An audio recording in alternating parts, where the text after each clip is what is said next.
Assalamualaikum warahmatullahi wabarakatuh. Pada kesempatan kali ini kita akan membahas tentang hukum berdasarkan isinya. Sebelum kita membahas, alangkah baiknya kita membaca doa terlebih dahulu.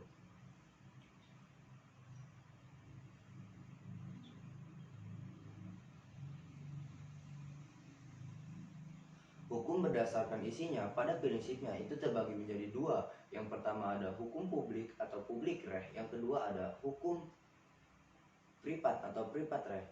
Hukum publik atau publik reh itu mengandung ketentuan-ketentuan hukum yang menyangkut tentang kepentingan umum.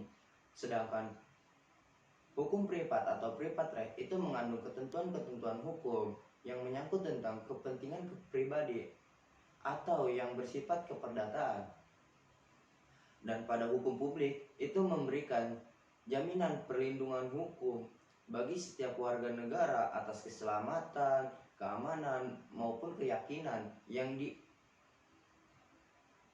diberikan oleh pemerintah. Sedangkan hukum privat itu merupakan ketentuan-ketentuan hukum yang secara substansi itu berbicara tentang kebebasan setiap individu dalam melakukan perikatan atau perjanjian seperti halnya perkawinan, hukum waris, dan aspek lainnya yang berkaitan tentang hukum perdata atau individu.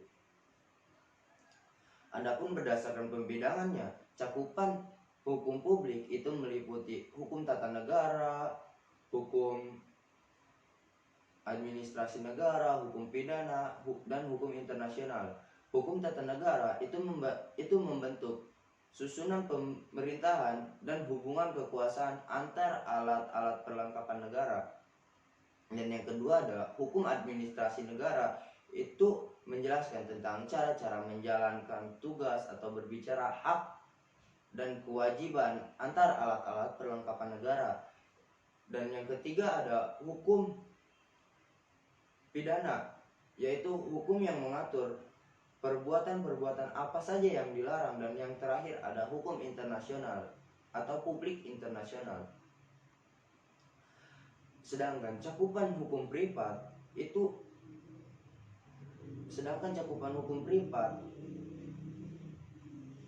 yang pertama ada hukum perdata, yaitu hukum yang mengatur tentang kepentingan hak atau hak dan kewajiban warga negara.